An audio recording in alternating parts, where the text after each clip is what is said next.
Ta đã khởi nghĩa chống lại thân thể của người cõi trên. Chỉ cần đi sai một bước, ta sẽ mất mạng. Nhưng nếu ta thắng được người cõi trên, ta sẽ có một tia sinh mệnh.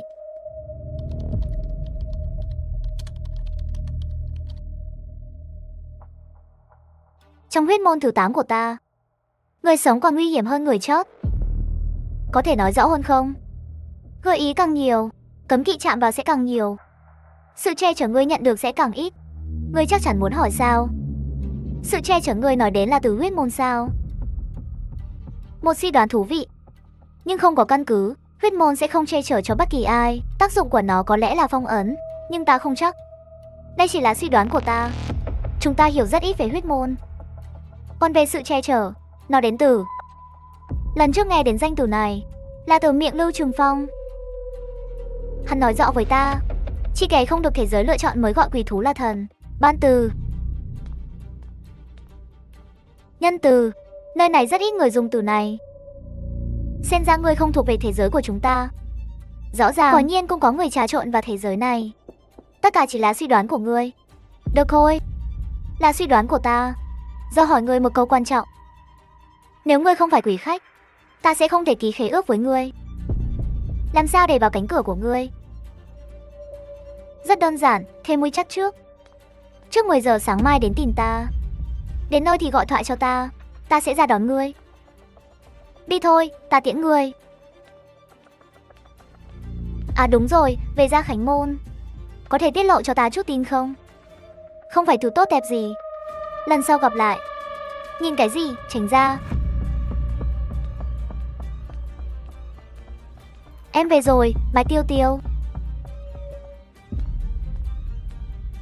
Triệu Nhị là người thế nào? Em thấy sao? Cảm giác khá kỳ quái. Cái này cho anh mượn.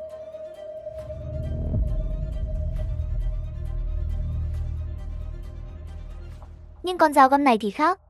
Nó có liên quan đến mảnh ghép. Dù chi tử đã mất tích, thậm chí từng chết một lần, nhưng Bạch Tiêu Tiêu vẫn có thể dùng quỷ khí này. Hơn nữa số lần sử dụng của nó không chỉ giới hạn 3 lần. Một buổi sáng nọ, Ninh Thu Thủy tạm biệt Bạch Tiêu Tiêu, rồi lái xe đến viện điều dưỡng tâm thần Hoa Hướng Dương, chuyện vào huyết môn thứ 8. Ngoài Bạch Tiêu Tiêu, anh không nói với ai khác. Đúng như lời Ninh Thu Thủy nói, anh đã sớm chuẩn bị, sẵn sàng chia tay mọi người bất cứ lúc nào. Bên dưới tòa nhà của Triệu Nhị, anh gửi cho Triệu Nhị một tin nhắn: "Cô lên thẳng đi." Nói xong Ninh Thu Thủy liền lên lầu.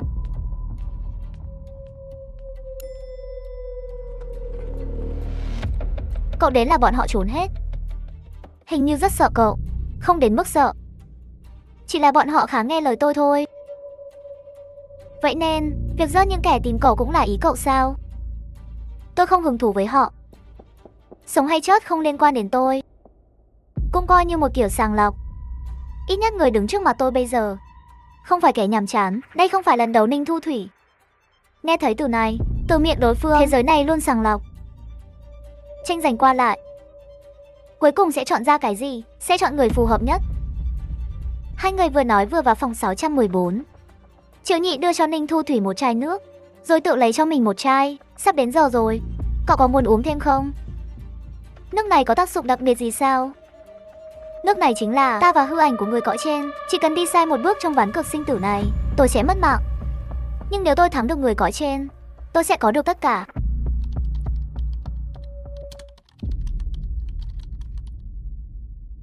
Thu Thủy, cậu xem thử thời gian đi. Mạnh Quân sao vẫn chưa tới? Để tôi xem. Bây giờ đã 11 giờ rồi. Hai vị, xin lỗi nhé, tôi đến muộn rồi. Không sao, ngồi đi. Thật ra chúng tôi cũng không đợi lâu. Chúng tôi cũng mới đợi thôi. Xin lỗi, xin lỗi. Nói xong Mạnh Quân đi về phía chỗ của Thu Thủy, ngồi xuống bên cạnh anh ta, nói rằng Gia Khánh Môn xuất hiện phản đồ, đang tiến hành điều tra và thanh trừng.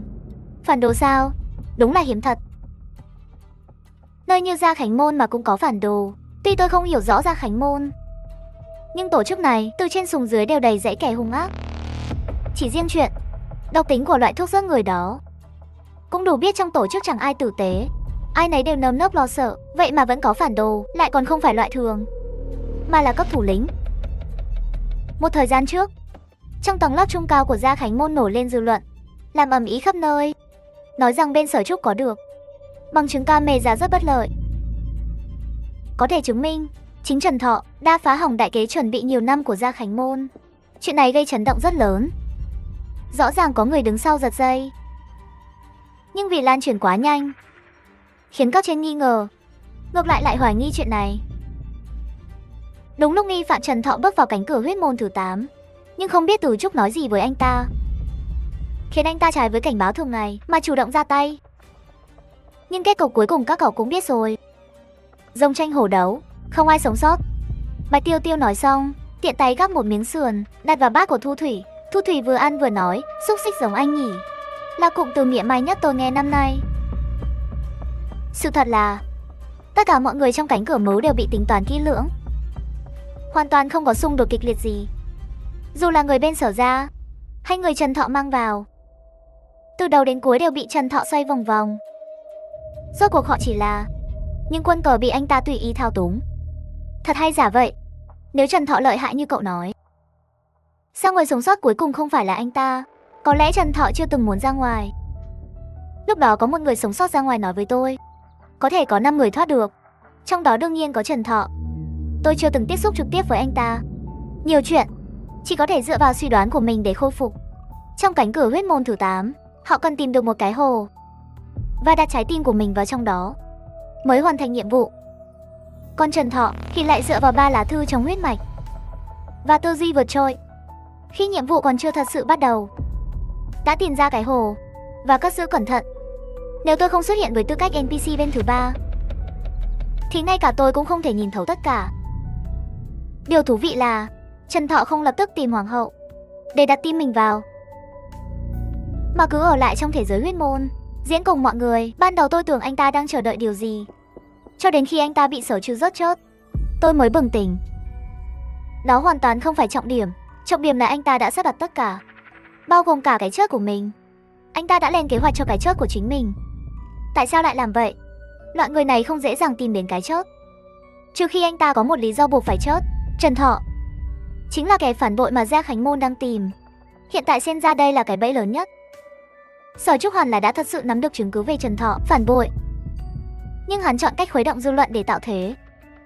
Ngay từ giai đoạn ban đầu của sự việc, việc điều tra Sở Trúc thực chất là để che giấu việc mình chưa dẹp yên. Hắn cố ý làm lớn chuyện để ánh đèn sân khấu chiếu vào bản thân, khiến tất cả mọi người đều biết hắn mới là người bắt được phản đồ. Nhưng xét theo kết cục cuối cùng, việc liên tục dùng dư luận để tạo thế thực chất là một nước cờ ngu xuẩn đến cực điểm. Chính thủ đoạn đó đã cho hắn thời gian để phản kích, khiến hắn tiêu diệt tất cả những người và việc liên quan đến chứng cứ trong màn mưu phía sau. Sau khi hắn chết, mọi nghi vấn liên quan đến hắn đều trở thành bí mật vĩnh viễn. Sẽ không còn ai có thể chứng thực. Hai người nghe Ninh Thu Thủy kể lại những quy tắc và suy luận này, sau lưng không khỏi lạnh toát. Nếu suy đoán của Ninh Thu Thủy là đúng, thì cả đời Trần Thọ đúng là quá thâm độc, xứng đáng được ghi vào sách đen. Dù sao đi nữa, Trần Thọ đã chết, chúng ta cũng coi như được hưởng lợi. Nếu bọn phản đồ của Gia Khánh Môn còn sống, chắc chắn sẽ tiếp tục làm những chuyện bất lợi cho Gia Khánh Môn. Đúng là chuyện tốt. À đúng rồi, Tiểu Hạ, cậu nói bọn phản đồ của Gia Khánh Môn đã phá hỏng đại kế chuẩn bị nhiều năm. Vậy đại kế đó là gì? Suýt nữa thì quên, gọi các cậu đến chủ yếu là để nói chuyện này. Nhưng với thân phận của tôi, hiện tại chỉ biết được một phần rất nhỏ. Đó là việc mà tầng lớp cao nhất của Gia Khánh Môn đã âm thầm chuẩn bị từ lâu, kéo dài suốt nhiều năm. Chi tiết cụ thể thì không rõ, nhưng tôi biết họ đặt tên cho kế hoạch đó là kế hoạch kinh úy. Giữa hư ảnh của sinh mệnh, chỉ cần đi sai một bước, tôi sẽ rơi vào vực sâu. Nhưng nếu có được thần ưng, tôi sẽ có một tia sinh mệnh.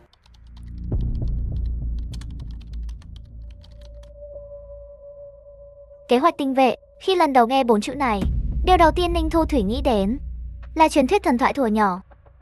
Tinh vệ lấp biển, kế hoạch tinh vệ. Đám người này rốt cuộc đang làm gì? Với thân phận hiện tại của tôi trong Gia Khánh Môn, chỉ có thể biết được từng này. Muốn biết chi tiết cụ thể, phải leo lên cao hơn. Hiện tại bộ phận trong tay tôi thuộc tuyến dưới do Trần Thọ quản lý. Hắn có phản bội hay không cũng không ảnh hưởng nhiều đến tôi. Dù sao thì tôi cũng không đủ tư cách tham gia kế hoạch của hắn. Nhưng bây giờ Trần Thọ đã chết, vị trí của hắn bị bỏ trống, cần có người lên thay thế. Nếu điều người mới từ bộ phận khác sang, sẽ rất không quen việc bàn giao, thậm chí còn có thể để lộ những bí mật không nên tiết lộ. Vì vậy người kế nhiệm chức vụ của Trần Thọ khả năng cao sẽ được chọn từ các tiểu thủ lĩnh trong tầng này. Ý cậu là Cậu định dùng thủ đoạn để thắng cuộc tuyển chọn này. Sao? Lúc cần thiết thì đương nhiên phải dùng thủ đoạn. Nhưng tôi nghĩ chắc cũng không cần. Do mọi chuyện ầm ĩ khắp nơi, ai cũng tránh né, sợ bị vạ lây. Tôi không còn làm quá nhiều, làm nhiều quá lại dễ gây nghi ngờ. Vừa đủ là được rồi. Nghe có vẻ là một cơ hội tốt. Tôi không phản đối. Nhưng trong Gia Khánh Môn không có đường quay đầu. Cậu nên suy nghĩ thật kỹ. Tôi đã suy nghĩ rất lâu rồi. Cơ hội như vậy nếu không nắm lấy, sau này rất có thể sẽ không có lần thứ hai. Được, cần tôi giúp gì? Cứ liên lạc với chúng tôi bất cứ lúc nào. Ngoài ra, về sự thật vụ ám sát anh, rất nhanh sẽ được phơi bày. Có manh mối đặc biệt nào không?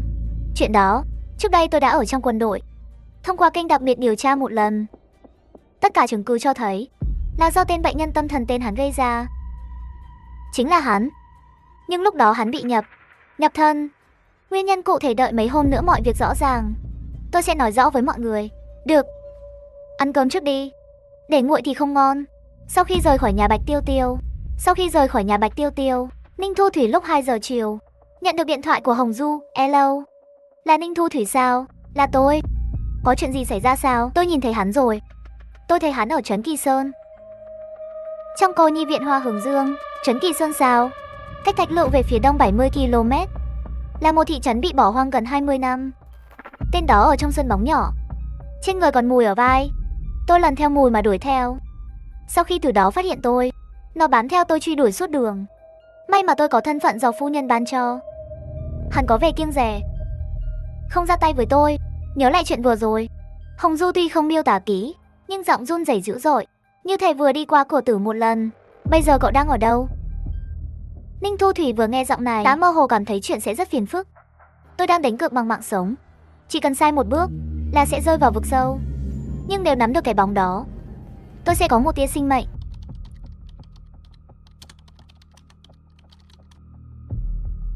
Tôi đang trên đường về. Ở đây không bắt được xe. Xe của tôi đã bị hắn phá hỏng trên đường chạy trốn. Nhưng tôi đã gọi người tới đón rồi, chỉ vậy thôi. Con quỷ anh cần tìm, tôi đã giúp anh tra ra rồi. Con xử lý thế nào? Tự anh nghĩ cách đi. Đừng tìm tôi. Được. Ninh Thu Thủy nằm trên ghế sofa ở nhà, ngửa đầu nhìn trần nhà. Ánh mắt lóe lên, sau khi bị nhập liền biến thành quỷ, lại chạy tới nơi cách hơn 70 km, một thị trấn bỏ hoang. Ở trong cô nhi viện. Chẳng lẽ hắn là oan hồn trong cô nhi viện? Nếu chưa toàn ở đó, vì sao lại chạy xa hơn 70 km, nhập vào một kẻ tâm thần, rồi đi ám sát Bạch Tiêu Tiêu? Là người của Gia Khánh Môn làm sao? Tình hình hiện tại phức tạp thế này, ai còn tâm trạng cười đùa chứ? Hơn nữa thị trấn đó hình như tôi từng nghe qua. Có vẻ vì xảy ra chuyện gì đó mới bị bỏ hoang. Ý niệm khé động, Ninh Thu Thủy mở điện thoại, liên lạc với Nghiêm Thục, giúp tôi tra đi về trấn Kỳ Sơn và cô nhi viện Hoa Hướng Dương, càng chi tiết càng tốt. Nghiêm Thục rất nhanh gọi lại cho Ninh Thu Thủy. Tìm được gì rồi sao? Hay gặp tình huống đặc biệt gì? Hồng Du bên kia hít sâu một hơi. Không đến mức đó, chỉ là nhắc anh một câu, con quỷ anh tìm rất nguy hiểm, tuyệt đối không phải người bình thường đối phó nổi. Nếu anh nhất quyết tìm hắn gây chuyện, tốt nhất nên mang theo nhiều người. Tôi biết rồi. Ninh Thu Thủy hiểu được, họ đang ám chỉ anh. Khi đi tìm con quỷ đó, tốt nhất nên dẫn theo Triệu Nhị. Nhưng Triệu Nhị thực ra trước khi chuyện này bắt đầu đã bày tỏ rõ thái độ. Anh ta nói với Ninh Thu Thủy, tôi bắt buộc phải ở lại trong cô nhi viện Hoa Hướng Dương. Chuyện này Triệu Nhị không thể giúp được, nếu nhất định phải dẫn theo người. Trong đầu Ninh Thu Thủy hiện lên bóng dáng Lưu Trường Phong. Tên này biết chút thuật số, có lẽ giúp được. Rất nhanh, Nghiêm Thục gửi cho Ninh Thu Thủy một phần uất. Ninh Thu Thủy trở về phòng ngủ, dùng máy tính mở tài liệu. Sau khi mở ra, phát hiện bên trong có rất nhiều hình ảnh và chữ viết.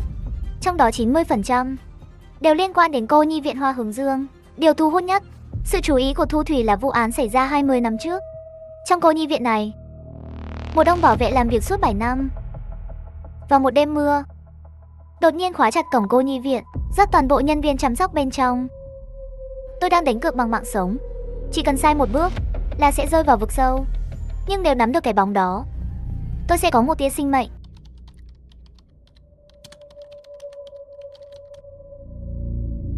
Ông bảo vệ tên là Thái Toàn. Sau khi dắt hết nhân viên trong cô nhi viện, ông ta trực tiếp gọi điện báo cảnh sát thị trấn và ra đầu thú. Do rất quá nhiều người, lẽ ra phải bị tuyên án tử hình, nhưng sau đó trong lời khai phát hiện có nhiều điểm bất thường. Cảnh sát nghi ngờ Thái Toàn mắc bệnh tâm thần. Do thị trấn Kỳ Sơn không có cô nhi viện, nên ông ta bị áp giải tới cô nhi viện ở thành phố Thạch Lựu để điều trị. Sau đó phát hiện tinh thần của ông ta của thật có vấn đề. Cuối cùng án tử được đổi thành tù trung thân. Giam giữ tại nhà tù trung thân khu 16, vụ việc đến đây coi như kết thúc. Thái Toàn cũng thừa nhận mình đã giết toàn bộ nhân viên. Vụ án được khép lại, còn những đứa trẻ trong cô nhi viện cuối cùng được phân về các cô nhi viện khác. Ngoài tài liệu uất liên tục, con gửi cho Ninh Thu Thủy một file ghi âm ghi lại cuộc thẩm vấn bí mật năm đó của một viên cảnh sát với Thái Toàn. Bên dưới có ghi chú bảo Ninh Thu Thủy xem xong thì xóa ngay, vì file ghi âm này được lấy bằng thủ đoạn không chính đáng. Năm nay bao nhiêu tuổi? 57. Vì sao giết người ở Hoa Hướng Dương? Tôi đang tìm người. Tìm ai? Tôi tìm một người từ trong nước bước ra. Hắn trông như thế nào? Không nhìn rõ. Chỉ vì tìm người mà ông giết hết nhân viên trong cô nhi viện. Không nhìn rõ. Tôi không nhìn rõ. Tôi thật sự không nhìn rõ mà. Bình tĩnh, bình tĩnh. Đổi câu hỏi khác. Cuối cùng ông có tìm được hắn không? Tìm được. Hắn ở đâu? Hắn ở ngay trong căn phòng này. Bản ghi âm tới đây đột ngột dừng lại. Hình như có người tắt đoạn ghi âm này. Ninh Thu Thủy nhớ rõ Thanh Tiến Đậu mới chạy được một nửa. Do đoạn ghi âm này rất có thể chứa thông tin quan trọng. Ninh Thu Thủy lại nhấp đúc mở fan.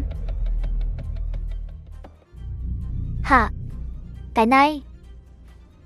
Yêu cầu quyền truy cập. Rồi thao tác chuột tắt fan ghi âm. Nhưng cùng lúc fan bị đóng, giọng khàn của ông lão vẫn không biến mất, mà còn ngày càng lớn, ngày càng gần. Ninh Thu Thủy đột nhiên phát hiện giọng của ông lão không phát ra từ chiếc máy tính này, mà là từ phía sau bức tường này. Nơi đó là nhà vệ sinh. Theo tiếng lẩm bẩm của ông lão, Ninh Thu Thủy nghe thấy tiếng nước chảy từ nhà vệ sinh, giống như có người đang rửa tay trong đó.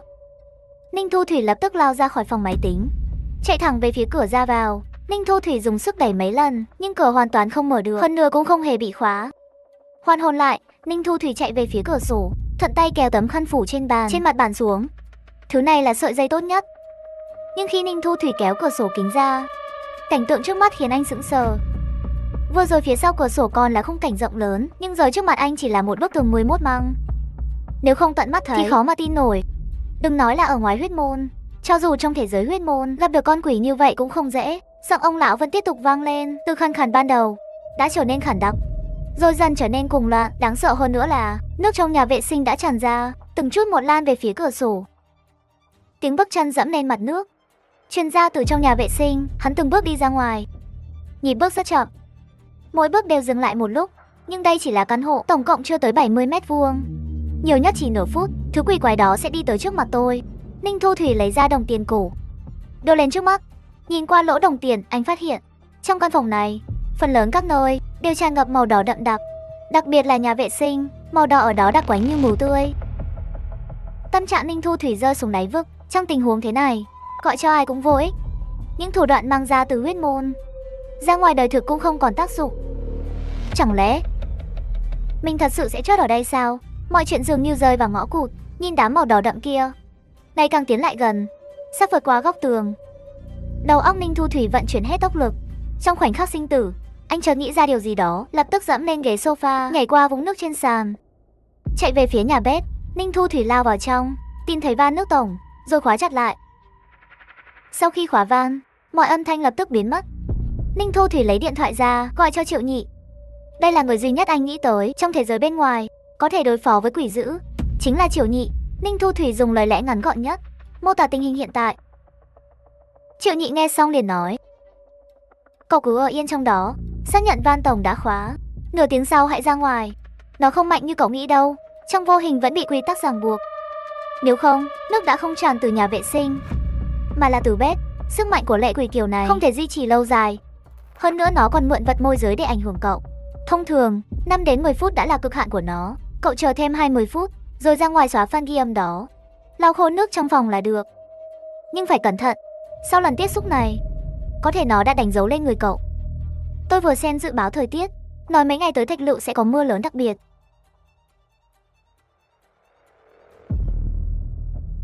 Tôi đang đánh cược bằng huyết mạch sinh mệnh. Chỉ cần sai một bước, chỉ cần đi sai một bước, tôi sẽ rơi xuống vực sâu. Nhưng nếu tôi nắm được cái bóng của mình,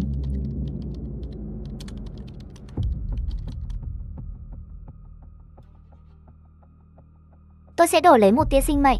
Lời của Triệu Nhị khiến Ninh Thu Thủy yên tâm hơn. Trong cuộc sống của con người, khắp nơi đều tràn ngập những thứ như vậy. Nếu quỷ có thể lợi dụng nước để giết người thì đúng là rất khó đề phòng. Tốt nhất là nhanh chóng giải quyết chuyện này, càng kéo dài càng phiền phức. Lần này giọng điệu của Triệu Nhị nghiêm túc hơn nhiều, giống như cảnh cáo hơn là khuyên nhủ. Sau khi cúp máy, Ninh Thu Thủy ngoan ngoãn trốn trong tủ bếp, đợi tròn nửa tiếng đồng hồ mới cẩn thận quay lại phòng khách. Ninh Thu Thủy liếc nhìn ra ngoài cửa sổ, bức tường 11 măng đã biến mất. Cảnh xa và làn gió lạnh ẩm thổi vào, nước trên sàn cũng không còn chảy nữa. Ninh Thu Thủy hơi thở phào nhẹ nhõm, lại dùng lỗ đồng tiền quan sát kỹ từng góc trong phòng. Sau khi xác nhận không có vấn đề, anh mới đi vào phòng máy tính. Sau khi ngồi xuống trong phòng máy, anh trực tiếp xóa file ghi âm mà Nghiêm Thục gửi cho mình, đồng thời nhắn cho Nghiêm Thục, bảo cậu ta tuyệt đối đừng nghe phần đó. Nhìn thấy bên kia trả lời được rồi, Ninh Thu Thủy mới yên tâm. Nếu thật sự xảy ra chuyện, cũng không trách được ai, chỉ có thể trách chính mình. Không phải con số hại tôi, mà là tôi liên lụy người khác. Anh đi vào nhà vệ sinh. Quả nhiên vòi nước đang mở, trên tay cầm còn đọng nước lạnh. Nước chảy ra từ vòi này, rõ ràng có gì đó khác thường. Ninh Thu Thủy lấy cây lau nhà, lau khô vết nước trên vòi, sau đó gọi điện cho Lưu Trường Phong. Sau khi nghe Ninh Thu Thủy giải thích chi tiết tình hình, Lưu Trường Phong chỉ nói 3 chữ, tới ngay. Nửa tiếng sau, cửa nhà Ninh Thu Thủy bị gõ. Nghe tiếng gõ cửa, Ninh Thu Thủy mở cửa cho Lưu Trường Phong vào. Xui xẻo thật, vừa sửa xong máy cho người ta, trên đường về lại gặp mưa. Cậu còn biết sửa máy tính à? Nếu dâu giận nói mình đi trừ tà hay xem phong thủy gì đó thì còn coi như bình thường, dù sao cũng là phạm sáu công việc của anh ta. Nhưng anh không ngờ tên này nửa đêm lại chạy đi sửa máy cho người ta. Này cậu em, cậu không xem bây giờ là thời đại nào sao? Không phải sắp vào băng năm 2077 à? Cũng phải kiếm ăn chứ. Ngôi chùa Kim Sơn bên cạnh cậu thấy chưa? Bây giờ người ta thờ Phật tổ rồi, có mõ điện tử đấy. Nếu là 20 năm trước, một hòa thượng gõ 80.000 lần mỗi ngày, kiếm được 80.000 công đức, còn phải dè sẻn từng chút. Phát ra từ lúc ăn uống, ngủ nghỉ. Bây giờ Kim Sơn có mõ điện tử, dù có ở đó hay không, một giây gõ 10 lần, 200 máy cùng gõ, công suất mở 100%, đầu óc ông ngủ hết cả lên. Chỉ cần còn sống, đi ngang Kim Sơn tự, ít nhiều cũng phải quỳ lại mấy cái, gọi một tiếng Phật tổ ra. Đại Lưu Trường Phong nói xong màn đọc thoại, anh ta mới hỏi Ninh Thu Thủy. À đúng rồi cậu em, fan ghi âm lúc nãy còn không dám giữ. Thứ đó, không biết lúc nào lại tự mở ra. Không giữ là tốt. Thật ra chuyện ở trấn Kỳ Sơn, trước kia tôi từng nghe sư phụ kể qua. Ninh Thu Thủy cũng ngồi xuống ghế sofa, hai người ngồi bên bàn trà trò chuyện. Từ rất sớm, Thạch Lựu từng được gọi là Thạch Lựu Thành. Phạm sáu bao phủ rất rộng. Thị trấn Kỳ Sơn nằm ở vùng biên phía đông của thành Thạch Lựu. Thời gian cụ thể tôi cũng không nhớ rõ. Chừng 20 năm trước sau, thị trấn Kỳ Sơn xảy ra chuyện, người dân bên trong bắt đầu di cư ồ ạt vào nội thành Thạch Lựu, chủ yếu là thanh niên và trẻ em. Suốt một thời gian dài tin đồn lan tràn, gây xôn xao khắp nơi, nói rằng Kỳ Sơn có ma quỷ. Năm đó sư phụ từng đến thị trấn xem qua, nhưng sau đó không có kết quả gì. Có lẽ là thứ trong thị trấn ông ấy không xử lý được. Sau khi về sư phụ bị bệnh nặng, mãi 2 tháng sau mới khỏi. Ninh Thu Thủy nghe càng lúc càng thấy không ổn. Rốt cuộc trong thị trấn Kỳ Sơn có thứ gì? Đến cả sư phụ của anh cũng không xử lý nổi. Tuy sư phụ của Lưu Trường Phong rất khá qua loa, nhưng không thể phủ nhận ông ấy có bản lĩnh. Nếu không cũng không dạy ra được người như Lưu Trường Phong. Đấu với quỷ quái nửa đời người, có thể khiến ông bệnh lâu như vậy, chắc chắn không phải quỷ bình thường. Sư phụ rất kiêng kỵ chuyện ở thị trấn đó. Hơn nữa theo lời ông ấy, khi đó là quân đội chính quy đã tìm đến ông ấy, nhờ ông cùng đi hỗ trợ. Nhưng từ sau khi ông trở về, chuyện ở Kỳ Sơn không ai nhắc nữa. Tin đồn nhanh chóng biến mất. Cuối cùng chuyện đó vẫn chưa được giải quyết. Có lẽ vậy, nếu đã giải quyết xong, nơi đó cũng không biến thành thị trấn ma. Hễ xảy ra di rời quy mô lớn, đều có quân đội đứng sau chủ trì. Vì không xử lý được vấn đề, nên mới nhanh chóng chuyển dân đi.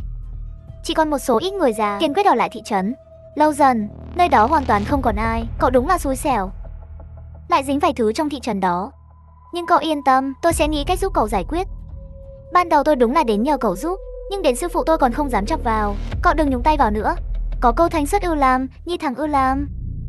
Ít nhất về bắt quỷ, tôi mạnh hơn sư phụ năm xưa nhiều. Hơn nữa theo mô tả trước đó của cậu, nếu tiếp tục kéo dài, sẽ trở nên rất phiền phức. Tình huống của cậu và chị Bạch khác nhau.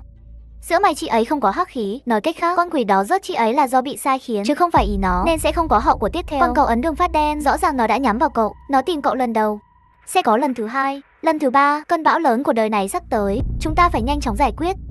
Tôi kẹp giữa hư ảnh sinh tử, chỉ cần sai một bước, tôi sẽ rơi vào vực sâu. Nhưng nếu nắm được bóng mờ kia, tôi sẽ đổi lấy một tia sinh mệnh.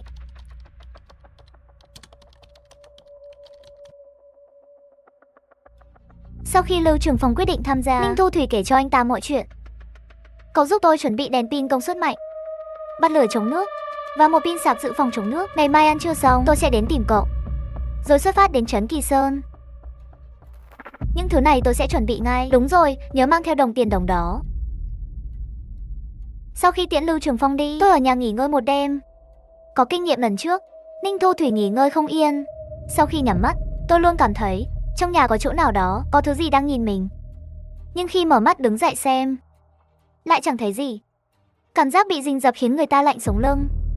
Huống chi Ninh Thu Thủy biết rõ, nếu thật sự trong nhà có thứ gì đó đang lén nhìn mình, thứ đó bất cứ lúc nào cũng có thể lấy mạng anh. Nửa đêm về sáng bên ngoài lại vang lên tiếng sấm, khiến Ninh Thu Thủy thật sự không ngủ nổi. Trong đầu toàn là nội dung tài liệu nghiên thục gửi cho anh và tiếng gào thét khàn giọng của ông lão. Ông ta đang tìm một người từ dưới nước lên. Thủy quỷ sao? Từ vụ cửa mồ ra đến nay, dường như quỷ quái sinh ra đều có nguyên nhân, không thể vô duyên vô cớ xuất hiện. Nếu thủy quỷ xuất hiện ở cô nhi viện, vậy nguyên nhân nó xuất hiện là gì? Hoa hồng sao?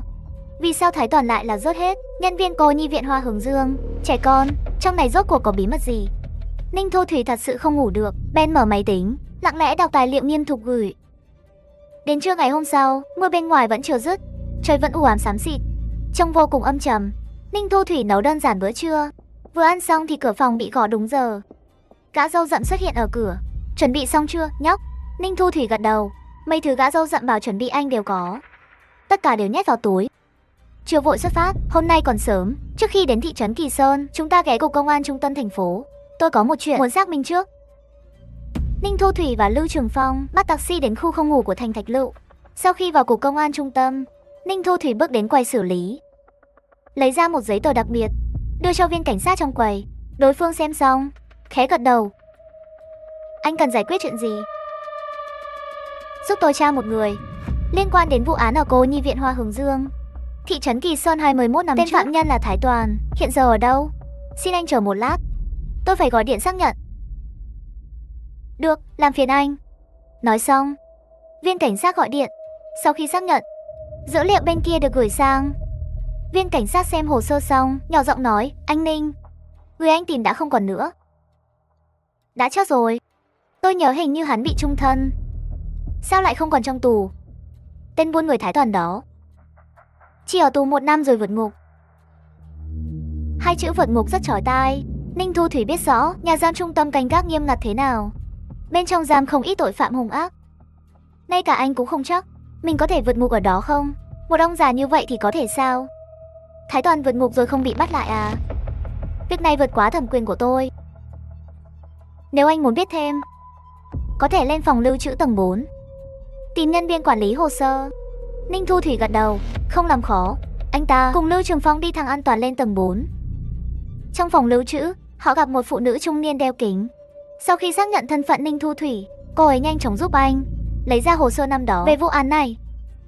Một đêm mưa lớn 20 năm trước, hắn đã vượt ngục, hơn nữa không để lại dấu vết nào. Cảnh sát âm thầm bỏ ra rất nhiều nhân lực vật lực để truy bắt. Suốt 5 năm liền, nhưng vẫn không tìm được bất cứ manh mối nào về Thái Toàn. Hắn như bốc hơi khỏi nhân gian. Cuối cùng vụ việc chỉ đành bỏ dở. Không đúng, hắn chẳng phải tự thú sao? Chẳng lẽ thấy cơm tù không ngon nên lại bỏ trốn sao? Trong tù phải tiếp nhận cải tạo, tham gia lao động và học tập pháp luật. Nhưng trừ trường hợp đặc biệt thì sẽ không khắt khe bữa ăn của phạm nhân. Vậy thì thật kỳ lạ. Loại người này nếu không muốn ở trong tù, vậy ban đầu sao còn tự thú? Hơn nữa, tôi nhớ lực lượng cảnh sát ở Thành Thạch Lựu rất mạnh, vậy mà vẫn không tìm được Thái Toàn. Hắn có thể chạy đi đâu chứ? Chẳng lẽ sang thành phố khác? Nghe Lưu Trường Phong lải nhải, Ninh Thu Thủy trong lòng cũng thấy tò mò. Vì sao Thái Toàn lại đột nhiên vượt ngục? Có đồng phạm trong tù không? Bị giam riêng? Những gì điều tra được đều đã hỏi nhiều lần rồi. Vô ích, không tìm ra chút manh mối nào. Được rồi, làm phiền anh rồi. Rời khỏi đồn cảnh sát, hai người che ông đứng bên con đường xe cộ tấp nập. Chuyện này càng lúc càng rối. Ông già đó đầu tiên rớt sạch nhân viên trong cô nhi viện, sau đó tự thú, 1 năm sau lại vượt ngục. Cậu nói xem ông ta rốt cuộc muốn làm gì? Không biết. Đi thôi, trước hết bắt xe tới chỗ Tiêu Tiêu, rồi tôi mượn xe lái tới trấn Kỳ Sơn. Bên đó đã mất liên lạc rồi, không bắt được xe. Chẳng ai muốn tới cái nơi quỷ quái đó. Được, biết đâu chuyến này lại phát hiện được gì đó. Ta kẹt giữa ảo ảnh sinh mệnh, chỉ cần đi sai một bước sẽ rơi vào vực sâu. Nhưng nếu bám theo bóng mờ, ta sẽ giành được một tia sinh mệnh.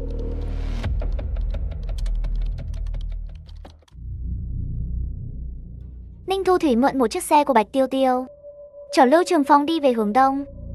Phong cảnh ven đường dần từ phồn hoa thành hoang vắng. Đường lớn vốn rộng phẳng xuất hiện đá vụn và bùn đất không ai dọn dẹp, cỏ dại mọc tùm trên vùng hoang địa. Thỉnh thoảng còn thấy những căn nhà hoang không còn người ở. Do phía trước bị cản trở, hai người chỉ có thể xuống đi bộ, đi thêm một đoạn nữa. Chắc là tới trấn Kỳ Sơn rồi. Cậu nhìn cái biển kia, tôi thấy rồi, quả thật chắc không xa nữa. Chắc vậy, Lưu Thành Phong, cậu nhìn kìa. Lưu Thành Phong nhìn theo hướng Ninh Thu Thủy chỉ. Nhưng lại thấy kỳ lạ, sao vậy, anh bạn? Cỏ dại bị đè gãy trên diện rộng, kéo dài một đoạn khá xa. Là thú hoang sao? Hình như không giống. Không phải thú hoang, những con thú lớn như tê giác khi đi qua cũng có thể dẫm thành thế này, nhưng không thể đều đặn như vậy. Đây là dấu vết bánh xe cán qua. Gần đây có người khác tới đây bằng xe. Đúng là khá dài. Cây kia rõ ràng bị xe đâm gãy. Mưa lớn có thể xóa dấu bánh xe trên mặt đất, nhưng cỏ bị ép gãy thì không dễ phục hồi. Chắc là trong 2-3 ngày gần đây có người lái xe tới trấn Kỳ Sơn. Khi sắp vào trấn đã gặp chút sự cố, khiến tay lái bị lệch, lao xe vào đám cỏ hoang, cuối cùng đâm vào cây. Nhưng người trong xe chắc không sao. Dù sao cuối cùng họ vẫn lái xe đi được. Đèn đường bị chắn lúc nãy chắc cũng do họ làm. Tên xui xẻo đó lại tới nơi này, chẳng lẽ không phải gặp một con vật nhỏ bất ngờ lao ra sao? Không phải động vật nhỏ, ở đây căn bản không có vật cản, tầm nhìn rất thoáng. Nói chung mà nói, tốc độ động vật nhỏ không nhanh như vậy, chiều cao cũng không đủ. Sau khi lao ra, chỉ cần nhìn thấy là có thể né được, hoàn toàn kịp thời đạp phanh gấp, chứ không phải say mạnh vô lăng. So với động vật nhỏ, tôi càng nghiêng về khả năng tài xế lúc đó. Khi lái tới đây, ở khu vực này, đột nhiên nhìn thấy thứ gì đó trước cửa kính xe. Lưu Trường Phong dĩ nhiên biết Ninh Thu Thủy đang nói gì, nuốt nước bọt nói. Ít ra còn có chút an ủi là trong thị trấn không chỉ có hai chúng ta là người sống. Nếu những người đến trước vẫn còn ở đây, cả thị trấn đã bị bao trùm trong bóng tối. Cái gọi là thị trấn ma không người ở, kết hợp với thời tiết mưa dầm thế này, chỉ cần liếc nhìn một cái đã khiến toàn thân nổi da gà vì lạnh. Một vài tòa nhà cũ nát, những ông cửa sổ đen xì đó tựa như hai ngôi mộ quỷ khổng lồ, lặng lẽ nhìn chằm chằm người trên phố. Sau đông chí, thời tiết càng lạnh hơn, trên đường rất lạnh. Lưu Trường Phong nói bừa vài câu, muốn phá vỡ bầu không khí im lặng, nhưng Ninh Thu Thủy chỉ đáp lại qua loa. Toàn bộ sự chú ý đều đặt vào xung quanh, tiếng mưa đập vào mái ngói, phát ra âm thanh lộc bộp hỗn loạn rất lớn. Khi hai người sắp băng qua con hẻm, phía trước ngã rẽ bỗng xuất hiện một bóng đen, lóe lên rồi biến mất. Anh bạn, cậu có thấy không? Tôi thấy rồi. Hai người nhìn nhau gật đầu, lập tức đuổi theo về phía ngã rẽ. Nhưng khi tới nơi, bước vào con đường rộng lớn, hai bên lại không có một bóng người. Chất tiệt, tên đó chạy nhanh thật. Lưu Trường Phong thất giọng chửi một câu. Anh ta rất tin vào đôi mắt của mình, thà tin rằng vừa rồi gặp ma, còn hơn tin là mình nhìn nhầm. Anh bạn, lấy đồng tiền kia ra soi thử đi, biết đâu thấy được tên đó đang trốn ở đâu. Ninh Thu Thủy quay đầu nhìn Lưu Thành Phong, rồi gật đầu với anh ta, không do dự lấy ra đồng tiền. Nhưng mà, khi nhìn xung quanh qua lỗ đồng tiền, khiến người ta không khỏi run rẩy. Cả trấn Kỳ Sơn vậy mà dày đặc, tràn ngập vô số màu mú đỏ sẫm. Những sắc đen đỏ đó, lúc gần lúc xa, phủ kín trang trí khắp thị trấn. Ta cùng sinh mệnh như hư ảnh, chỉ cần sai một bước, sẽ rơi vào vực sâu. Nhưng nếu bám theo bóng mờ, ta sẽ có được một tia sinh mệnh. Ninh Thu Thủy từ lỗ đồng tiền nhìn thấy toàn bộ trấn Kỳ Sơn giờ đã biến thành nơi quỷ cư ngụ. Nếu là trong huyết môn thì cũng không lạ, nhưng đặt vào thế giới thực, khó tránh khỏi khiến Ninh Thu Thủy chấn động. Lưu Trường Phong, cho anh xem đi. Lưu Trường Phong nhận lấy đồng tiền, đưa lên trước mắt mình. Anh.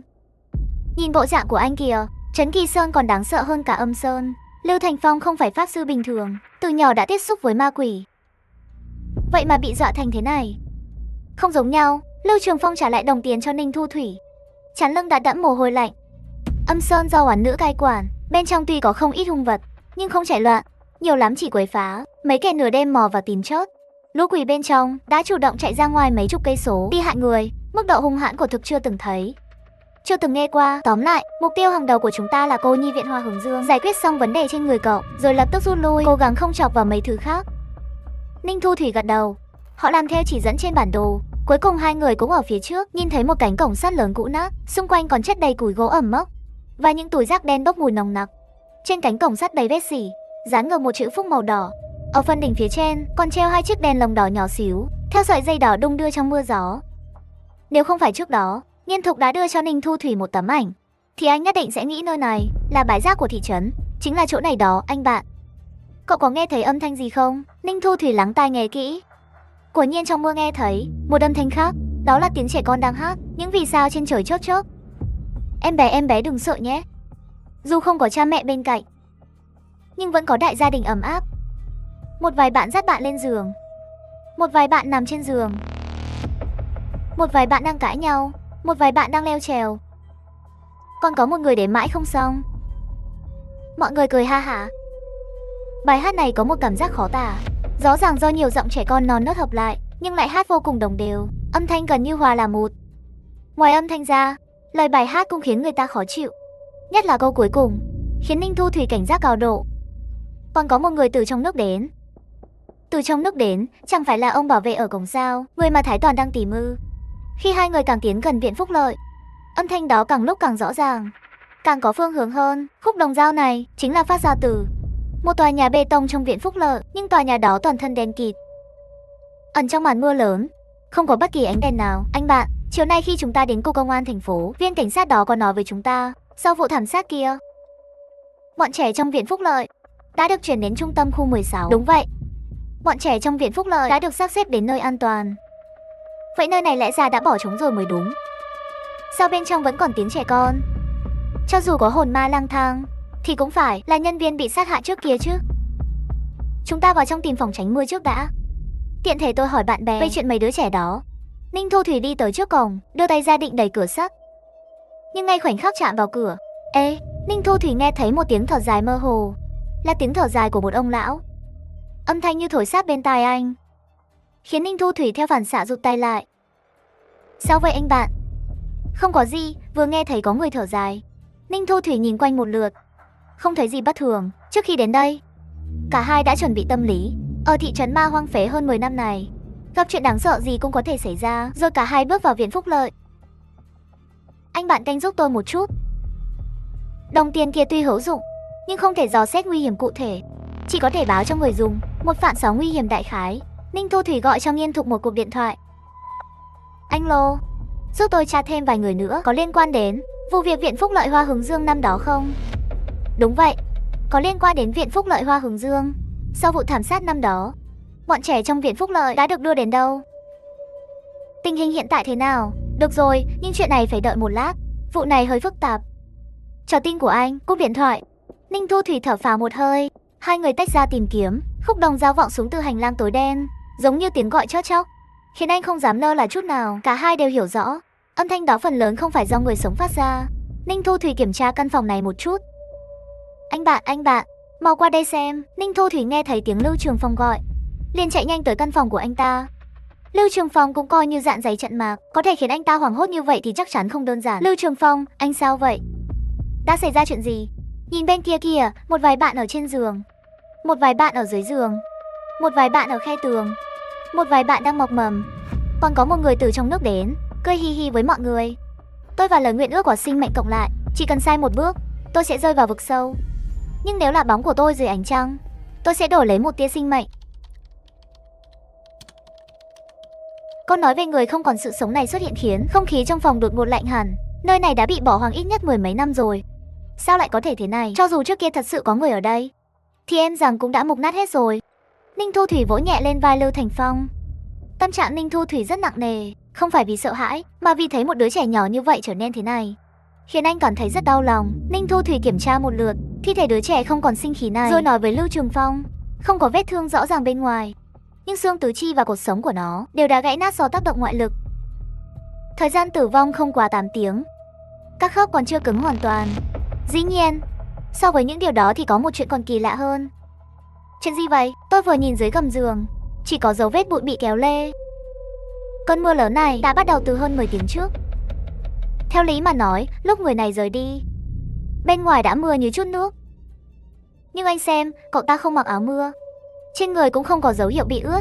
Ninh Thu Thủy nói xong, Lưu Trường Phong cũng cúi xuống sờ thử quần áo. Quả thật rất khô, hoàn toàn không có dấu hiệu ẩm ướt. Điều này chứng tỏ, rất có thể trước khi cơn mưa lớn bắt đầu, cậu ta đã rời khỏi tòa nhà này rồi. Vừa nói, ánh mắt Ninh Thu Thủy lại quét qua chiếc điện thoại trong tay cậu ta. Màn hình điện thoại đầy vết nứt, như bị va đập mạnh, đã không thể sử dụng được nữa. Trong tình huống khẩn cấp, điện thoại chỉ có 3 công dụng. Thứ nhất là gọi điện cầu cứu. Lão ơi, mau tới cứu tôi. Thứ hai là dùng làm đèn chiếu sáng, tôi lại riêng không tới chỗ quái quỷ nào thế này. Thứ ba là dùng để tấn công. Nhưng dựa vào trạng thái hiện tại của cậu ta, rõ ràng là bị sức mạnh phi tự nhiên gây ra kết cục này. Hơn nữa tư thế cầm điện thoại cũng không giống như muốn dùng nó để tấn công ai. Trong tình huống này, hoặc là cầu cứu, hoặc là chiếu sáng, dựa theo mức độ cứng của thi thể để suy đoán. Thời điểm tử vong khoảng từ 8 đến 12 giờ sáng. Dù khi đó đã bắt đầu mưa to, nhưng dù sao cũng là ban ngày. Ngôi nhà này lại là kiểu cũ, ánh sáng khá tốt, không đến mức phải dùng điện thoại để soi sáng. Tổng hợp lại mà nói, rất có khả năng trước khi chốt, cậu ta đã gặp phải một cuộc tập kích bí ẩn. Trong lúc bỏ chạy, cậu ta trốn dưới gầm giường trong căn phòng này, lấy điện thoại ra cầu cứu đồng bọn. Nhưng cuối cùng vẫn bị tấn công, đồ đạc của cậu ta đã được tìm thấy, rồi kết cục bi thảm mà chốt ở đây. Anh đúng là đầu óc sai nhanh thật đấy. Nhưng mà rốt cuộc ai lại rảnh rỗi chạy vào trấn Kỳ Sơn thế này, khó nói lắm. Có thể là người giống tôi, bị nguyên rủa nên đến điều tra sự thật. Cũng có thể là kẻ có mưu đồ xấu. Điện thoại ai gieo thế? Hóa ra là Nghiêm Thục. Điều tra được rồi à? Vẫn chưa ra kết quả cụ thể, nhưng đã có một số thông tin có thể hữu ích cho cậu. Được, anh nói đi. Chuyện này rất kỳ lạ. Khoảng 20 năm trước, những đứa trẻ chuyển từ cô nhi viện Hoa Hướng Dương đều mất tích một cách bí ẩn, sau đó bật vô âm tín. Tôi điều tra kỹ rồi, có tổng cộng 9 đứa trẻ đều biến mất như vậy. Cảnh sát không lập hồ sơ sao? Đã lập án đặc biệt từ lâu rồi, đến giờ vẫn đang điều tra, nhưng chưa có tiến triển gì. Hơn nữa chuyện này có liên quan đến vụ việc đặc biệt kia, nên cũng có liên hệ với nó. Để tránh gây hoang mang, nên tin tức tạm thời bị che giấu, chỉ có một số người biết. Thu Thủy, sao cậu đột nhiên quan tâm đến mấy vụ án cũ này vậy? Địa điểm, nguyên nhân, tôi sẽ tiếp tục hỏi thăm mấy đứa trẻ khác. Có lẽ sẽ tìm được manh mối gì đó. Liên lạc lại sau. Được, làm phiền anh rồi. Cúp điện thoại, Ninh Thu Thủy và Lưu Trường Phong nhìn nhau.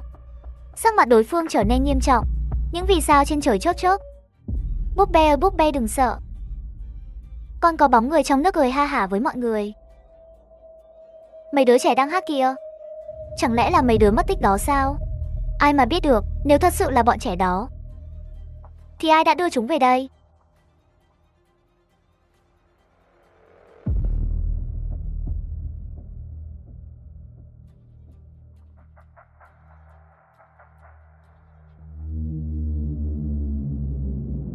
Chào mừng đến với thế giới quỷ xá. Tôi là Ninh Thu Thủy. Đây là lần đầu tôi gặp chuyện quỷ dị ngoài đời.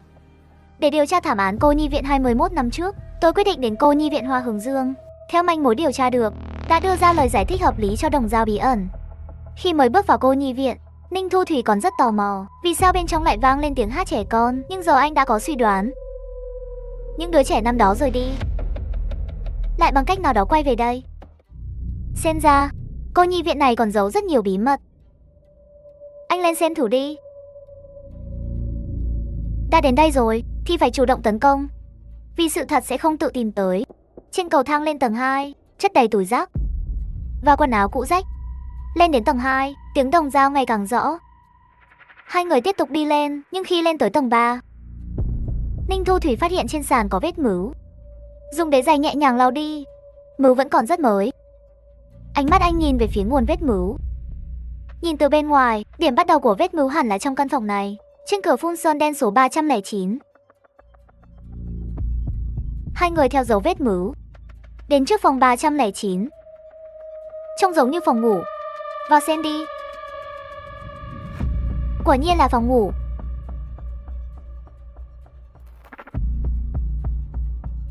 Anh bật công tắc đèn, nhưng không sáng, cũng nằm trong dự liệu. Sau khi vào phòng, vết mứu mới dần biến mất. Dâu xồm, cẩn thận, trong phòng có thể có nguy hiểm. Lưu Trường Phong đáp một tiếng, rồi đi đóng cửa lại. Lưu Trường Phong lục túi cẩn thận, lấy ra một lá bùa dán lên cửa, lúc này mới yên tâm. Anh ơi, cái này giống với... Ninh Thu Thủy nhìn Lưu Trường Phong, đưa tới cho mình một viên châu tròn trịa, không nhịn được mà khẽ chấn động. Ăn cái gì vậy? Đồ tốt, là xá lợi của Hóa Thượng Vô Trần ở chùa Kim Sơn bên cạnh. Không phải chứ? Cậu không phải đạo sĩ sao? Đúng vậy, Tôi là đạo sĩ, nhưng đạo với Phật không phân biệt, gặp chuyện thì mượn họ một viên xá lợi thì sao nào? Cậu chắc là mượn à? Là mượn, tôi hỏi mấy lần rồi, Hòa thượng Ngô Thần không từ chối tôi. Sau khi về, nhớ trả lại cho chùa Kim Sơn. Hy vọng lần này mượn có trả, sau này mượn nữa cũng không khó. Nhưng lão Hòa thượng Vô Trần đúng là có đạo hạnh. Viên xá lợi này không phải điêu khắc từ đá cẩm thạch, mà là thiêu từ di thể mà ra, cầm theo có thể phòng quỷ nhập thân. Đưa thứ này cho tôi. Cậu không sợ bị quỷ nhập sao? Tôi đương nhiên cũng có đồ hộ thân đặc biệt, nếu không tôi đã bị quỷ nhập rồi. Cậu không có kinh nghiệm phương diện này, sợ là không đối phó được. Ninh Thu Thủy lắc đầu, lời tiếp tục đôi co với hắn. Được rồi, tìm thử trong căn phòng này xem, có lẽ sẽ có manh mối. Căn phòng không lớn, có tổng cộng 4 giường sắt và 4 cái tủ, 4 cái ghế đầu. Ninh Thu Thủy trong một chiếc chăn cũ trong tủ tìm thấy một cuốn sổ tay. Cuốn nhật ký này đã ngả vàng từ lâu, bên trên còn có vết nước ướt sũng. Ninh Thu Thủy lật mở nhật ký, bên trong của thật ghi chép rất nhiều thứ, nhưng chữ viết đã mờ không rõ vì bị nước thấm. Anh liên tục lật dở nhật ký, nhưng mấy chục trang, không có trang nào đọc rõ được. Này cậu có nghe thấy không? Ninh Thu Thủy quay đầu lại, thấy Lưu Trường Phong quay lưng về phía anh, chăm chăm nhìn cửa gỗ. Nghe thấy gì? Tiếng động ra trên lầu biến mất rồi. Ninh Thu Thủy nghe vậy giật mình, cẩn thận lắng nghe. Quả thật là vậy. Tiếng đồng dao vốn đã lúc có lúc không, mơ hồ không rõ. Vừa rồi anh tập trung toàn bộ chú ý vào cuốn nhật ký trong tay, thật sự không nhận ra khi nào nó biến mất. Một cảm giác bất an trỗi dậy. Anh ngẩng đầu lên, nhìn chằm chằm lên trần nhà, mơ hồ thấy có vết ẩm trong suốt đang thấm xuống. Anh ơi, anh có thấy nhật ký của em không? Khoảnh khắc giọng nói này vang lên, trong phòng mọi người đều giật mình run rẩy. Kính cửa sổ không biết từ lúc nào đã biến mất. Gió lạnh thấu xương thổi vào từ cửa sổ, khiến hai người nổi da gà khắp người. Ninh Thu Thủy quay người lại, thấy một thiếu niên khoảng 12-13 tuổi đứng trước mặt. Da trắng bạch bất thường, toàn thân ướt sũng, đôi tóc còn không ngừng nhỏ nước. Anh ơi, anh có thấy nhật ký của em không? Ninh Thu Thủy và thiếu niên trước mặt trong khoảnh khắc đối mắt, liền có cảm giác bị nhìn thấu. Lưu Trường Phong phía sau mặt nặng trĩu, tay đã thò vào trong túi, không biết đang sờ thứ gì. Anh ơi, anh xem này, có phải cuốn này không? Thiếu niên nhìn chằm chằm cuốn sổ trước mặt, trước tiên im lặng, sau đó đưa tay ra, nhận lấy cuốn sổ, ngón tay nhẹ nhàng vuốt bề mặt. Tìm được rồi, cuối cùng cũng tìm được rồi, cuối cùng cũng tìm được rồi. Cuốn nhật ký này rất quan trọng với em sao? Là quà sinh nhật viện trưởng tặng em rất thích. Ninh Thu Thủy trầm ngâm suy nghĩ, rồi lại hỏi, rốt cuộc 21 năm trước ở cô nhi viện này đã xảy ra chuyện gì? Có thể nói chuyện với tôi một chút không? Thấy cậu ta mãi không hối cải, Ninh Thu Thủy cũng không bỏ cuộc, tiếp tục hỏi đến đây. Có phải có một người từ dưới nước đi lên không?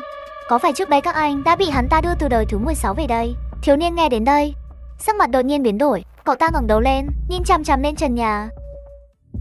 Dâu Dậm và Ninh Thu Thủy cũng theo ánh mắt của đứa trẻ, cùng nhau ngẩng đầu nhìn lên trần nhà.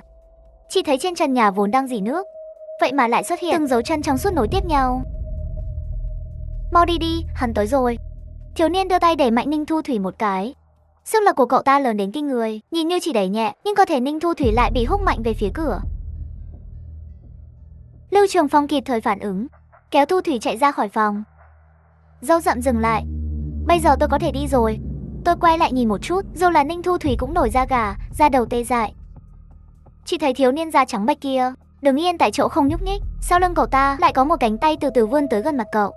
Thiếu niên hướng ra ngoài cửa gào lên khản giọng, mau chạy đi, nhưng lại không phát ra chút âm thanh nào. Ninh Thu Thủy thấy cảnh tượng quỷ dị này, liền quay đầu chạy lại. Ninh Thu Thủy nói với Lưu Trường Phong, mau chạy. Hai người cùng nhau chạy tới cầu thang. Anh bạn, lên trên hay xuống dưới? Ninh Thu Thủy không trả lời, tòa nhà này quá quỷ dị, không chỗ nào an toàn, anh cũng không có lựa chọn tốt hơn. Anh đột nhiên nghĩ tới, lúc bọn họ vừa tới cầu thang này, ở lối vào, trên mặt đất có thêm vài giọt mù tươi, kéo dài lên phía trên lầu. Nhìn những thứ này, Ninh Thu Thủy dường như nghĩ ra điều gì đó, kéo Lưu Trường Phong chạy lên trên lầu. Chào mừng đến với thế giới ma mị. Tôi là Ninh Thu Thủy. Đây là lần đầu tiên tôi gặp chuyện quỷ dị ngoài đời thực. Để điều tra vụ thảm án trại trẻ mồ côi 21 năm trước, tôi quyết định đến trại trẻ Hoa Hướng Dương. Đối mặt với tình huống đáng sợ đột ngột ở tầng 3, hai người theo sự chỉ dẫn của chữ mù xuất hiện trên mặt đất, không ngừng đi lên. Người để lại chữ mù chưa chắc là người tốt, thậm chí chưa chắc là người, nhưng lý do Ninh Thu Thủy quyết đoán đi lên là vì hiện tại cả trại trẻ, thậm chí cả thị trấn ma đều không còn khu vực an toàn. Men theo vết mứu, họ lên tới tầng 5 của tòa nhà. Vẫn tối đen, Các phòng ở tầng này không có số hiệu. Vết mưu dẫn vào căn phòng cuối hành lang. Dâu rậm, chúng ta tới cuối hành lang kia xem thử đi.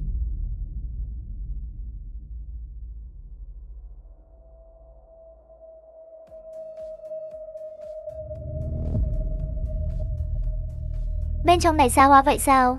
Ninh Thu Thủy đột nhiên nghe thấy tiếng nước chảy quỷ dị. Tiếng nước này ở ngay ngoài cửa. Tiếng nước này ở ngay ngoài cửa, âm thanh len lỏi từng chút một, kéo theo nhịp tim của hai người. Họ dường như nghe thấy một người sắp chật đuổi trong nước, đang điên cuồng giãy giụa, muốn nổi lên mặt nước, lại như một con thủy quỷ đáng sợ. Nhìn thấy con mồi trước mắt, dốc hết sức kéo đối phương xuống nước. Lưu Trường Phong lấy ra 3 lá bùa trong túi. Một là dán sau cửa, một là dán ở cửa sổ, một là dán trên tường. Làm xong những việc này, anh mới thở phào nhẹ nhõm. Dâu rậm, bùa của anh có tác dụng không? Có tác dụng nếu thứ đó thật sự xông vào, nhưng lá bùa này chỉ có thể kéo dài thời gian cho chúng ta. Nhận được câu trả lời chắc chắn, Ninh Thu Thủy hơi yên tâm hơn. Đột nhiên Ninh Thu Thủy phát hiện cửa phòng đang bị thấm nước. Nhìn về phía lá bùa, phát hiện lá bùa đang dần trở nên trong suốt. Chỉ trong vài nhịp thở, lá bùa đã trong suốt hơn một nửa. Nhìn lá bùa dán trên cửa sắp hoàn toàn biến mất. Được. Tiếng thét thảm thiết này làm hai người đang căng thẳng tinh thần giật mình một phen. Nghe thấy tiếng thét này rõ ràng không chỉ có hai người họ, mà còn có con quỷ ngoài cửa. Tiếng hét thảm phát ra từ tầng 7, đến từ một người đàn ông, kéo dài khoảng 2-3 giây, rồi đột ngột biến mất. Tiếng hét này hoàn toàn thu hút sự chú ý của thứ ngoài cửa. Ngay lúc dấu vân tay trên cửa hóa thành cho biến mất, những vết ẩm ướt cũng nhanh chóng tan đi, kèm theo tiếng nước chảy dần rời xa. Khi tiếng nước hoàn toàn biến mất ngoài hành lang, sắc mặt hai người trong phòng mới hơi hồi phục, không còn căng thẳng như lúc nãy nữa. Lưu Trường Phong dựa vào tường, trán đầy mồ hôi lạnh. Khoảnh khắc vừa rồi, đầu óc anh trống rỗng, tưởng rằng hôm nay mình thật sự bỏ mạng ở đây. Gần đây anh cảm thấy quỷ rất hung dữ, nhưng không ngờ lại hung đến mức này. Đến cả đồng loại cũng không tha. Trước đây tôi cũng từng gặp thủy quỷ, nhưng cũng chỉ là mấy kẻ chết đuối xui xẻo, sao có thể hung dữ như vậy. Thấy trạng thái của Lưu Trường Phong không có vấn đề gì, Ninh Thu Thủy liền vào trong phòng tìm đồ. Nhìn Ninh Thu Thủy không ngừng lục lọi trong phòng. Anh bạn, cậu tin gì vậy? Manh mối biến mất trong căn phòng này. Ở đây chắc chắn có gì đó đặc biệt. Bị Ninh Thu Thủy nhắc nhở, Lưu Trường Phong mới nhớ ra. Đúng vậy, trước đó hình ảnh vết mứ thần bí, ta dẫn họ đến phòng 309 tầng 3. Ở đó họ tìm được một cuốn nhật ký, dù nội dung trong đó không đọc được gì. Lần này vết mứ thần bí lại dẫn họ tới căn phòng tầng 5 này. Sau một hồi tìm kiếm, cuối cùng hai người ở góc tường rơi một tấm ván gỗ, nhìn thấy một cái đầu bị khảm trong tường.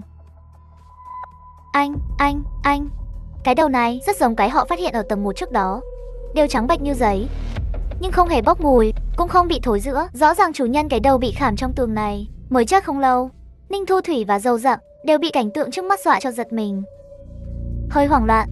Sau khi bình tĩnh lại, Dâu Dậm dùng chân đá mấy cái, xác nhận người đó thật sự đã chết, chỉ là thi thể chứ không phải quỷ. Việc giám định giao cho cậu nhé.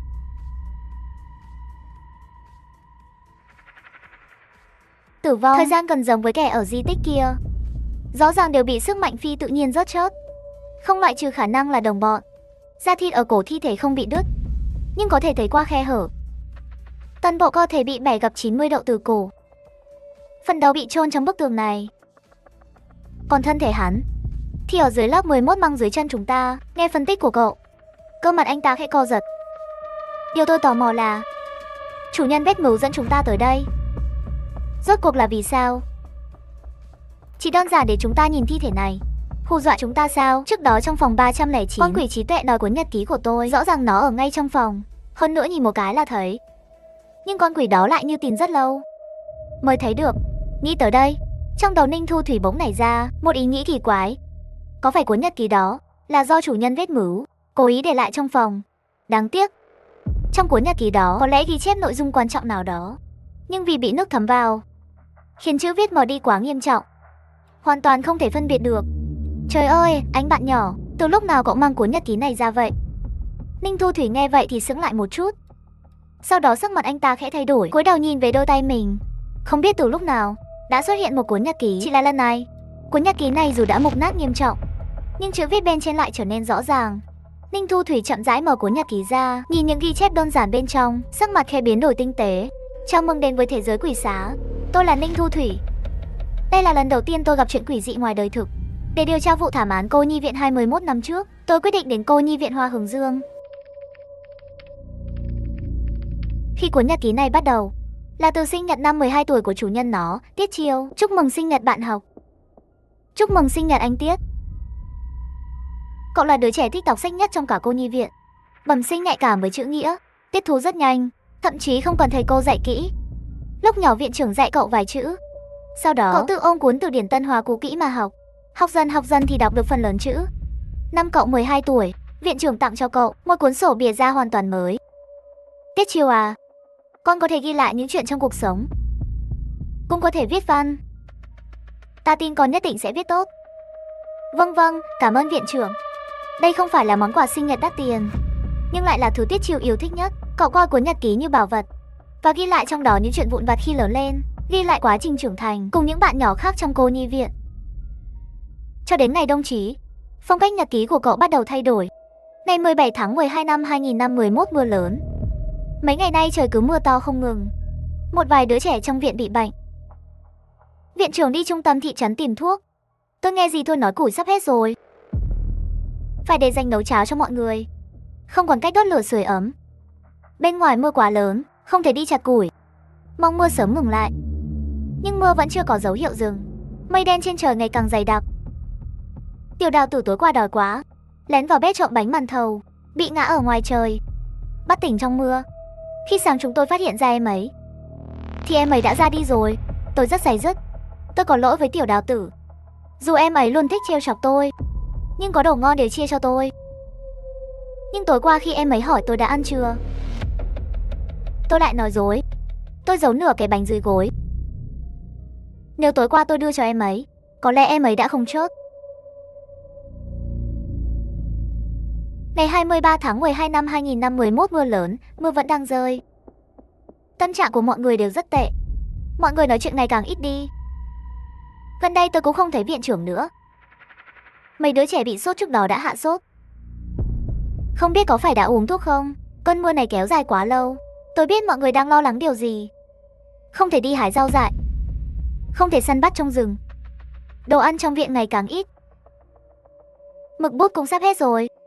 Thật phiền, ngày mai phải vào bếp lấy ít than, tự pha thêm nước. Tôi không muốn bị đói, nên tôi đã uống rất nhiều nước. Nửa đêm bị mắc tiểu mà tỉnh giấc. Tôi muốn đi vệ sinh, nhưng nghe nói nhà vệ sinh bị tắc vì mưa lớn. Mùi rất khó chịu. Nghĩ đi nghĩ lại tôi quyết định xuống tầng dưới.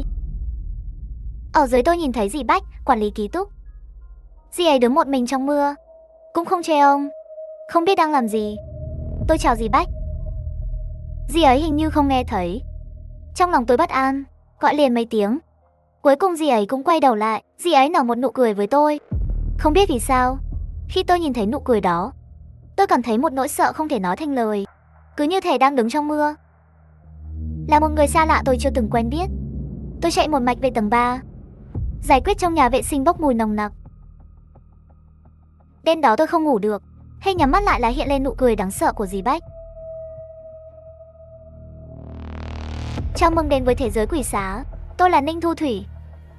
Đây là lần đầu tiên tôi gặp chuyện quỷ dị ngoài đời thực. Để điều tra vụ thảm án cô nhi viện 21 năm trước, tôi quyết định đến cô nhi viện Hoa Hướng Dương.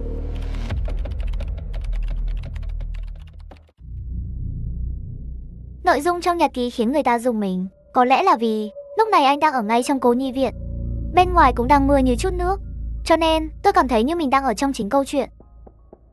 Ninh Thu Thủy cảm thấy sắp đến đoạn quan trọng. Tiếp tục đọc nhật ký. Ngày 27 tháng 12 năm 2011 mưa lớn.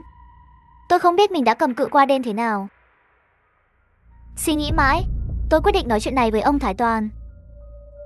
Ông là bảo vệ của cô nhi viện. Nghe nói khi còn trẻ, ông là thợ săn rất giỏi trong thị trấn, từng săn hạ cá hổ trong núi.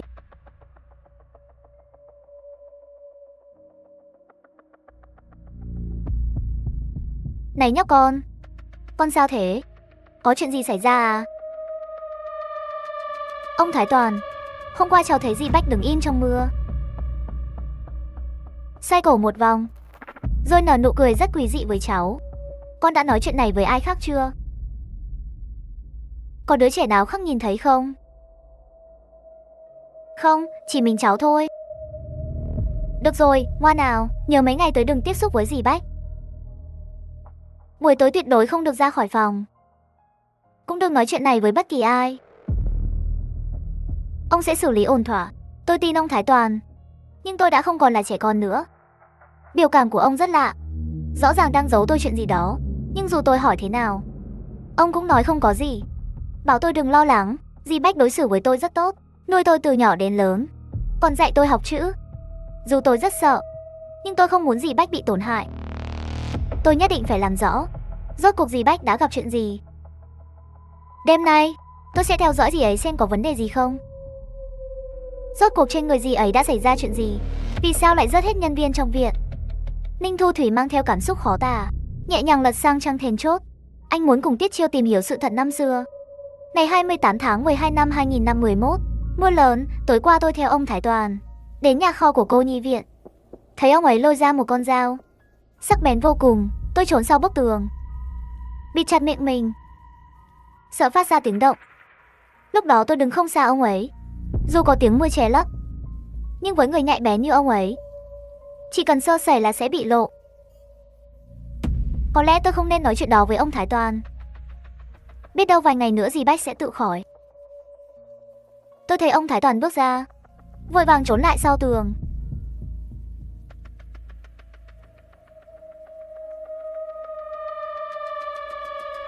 Ông Thái Toàn cầm con dao nhọn, đứng trước cửa kho, để nước mưa xối lên rất lâu. Tôi đột nhiên nhìn thấy một người rất quen xuất hiện ở đây. Một người tôi hoàn toàn không ngờ tới. Là viện trưởng cũng đến đây. Họ nói với nhau vài câu, tôi không nghe rõ lắm, nhưng hình như loáng thoáng nghe đến tên dì Bách. Của dì ấy. Nhìn ông Thái Toàn cầm dao bước vào màn mưa đêm, tôi cảm thấy mình đang run rẩy. Bên ngoài quá lạnh, lại rất tối. Tôi sợ hãi, không dám tiếp tục theo ông Thái Toàn. Đợi đến khi bọn họ đều rời đi, tôi chạy một mạch về phòng ngủ của mình, rồi chui vào trong chăn cho đến khi trời sáng. Ngày 29 tháng 12 năm 2011, mưa lớn. Hôm nay mẹ Bách không đến ăn cơm. Cả ngày tôi không thấy bà ấy đâu. Ngày mồng 5 tháng 1 năm 2012, mưa lớn. Không biết cơn mưa này còn kéo dài bao lâu nữa. Trong trại trẻ mồ côi dường như đã hết đồ ăn rồi. Tôi thấy dì Thôi trong bếp vẻ mặt nặng nề, đang nói gì đó với viện trưởng, nhưng tôi chẳng còn tâm trạng để nghe. Tôi quá đói rồi. Mẹ Bách còn quay lại không? Ngày mồng 6 tháng 1 năm 2012, mưa lớn. Hôm nay dì Thôi vội vàng nấu cho chúng tôi một bữa cơm. Sau khi mọi người trong trại ăn xong, các con nhất định phải nghe lời chú cảnh sát. Ta và viện trưởng phải ra ngoài một thời gian dài. Sắc mặt ông ấy rất tiều tụy, trong ánh mắt ẩn chứa bí mật. Tôi hỏi nhưng ông ấy không nói, chỉ bảo là có chút chuyện thôi. Nhìn dì Thôi sắp rồi đi, tôi gọi bà ấy lại, kể cho bà ấy chuyện tối hôm đó. Có bạn nhỏ nào khác biết chuyện này không? Không có. Vĩnh viễn đừng quay lại, cũng vĩnh viễn đừng nhắc đến những chuyện đó. Hãy sống cho tốt. Sau ngày mồng 6 tháng 1 năm 2025, nhật ký bị xé mất rất nhiều trang. Ở giữa đó rốt cuộc đã viết gì? Lại bị ai xé mất chứ? Anh ơi, đừng nghĩ nữa. Xem tiếp phía sau đi. Cũng được. Xem tiếp phía sau đi. Xem xong rồi hãy nghĩ tiếp. Ngày 22 tháng 12 năm 2052, mưa lớn. Tôi không nhớ nổi đây là đêm mưa thứ mấy rồi.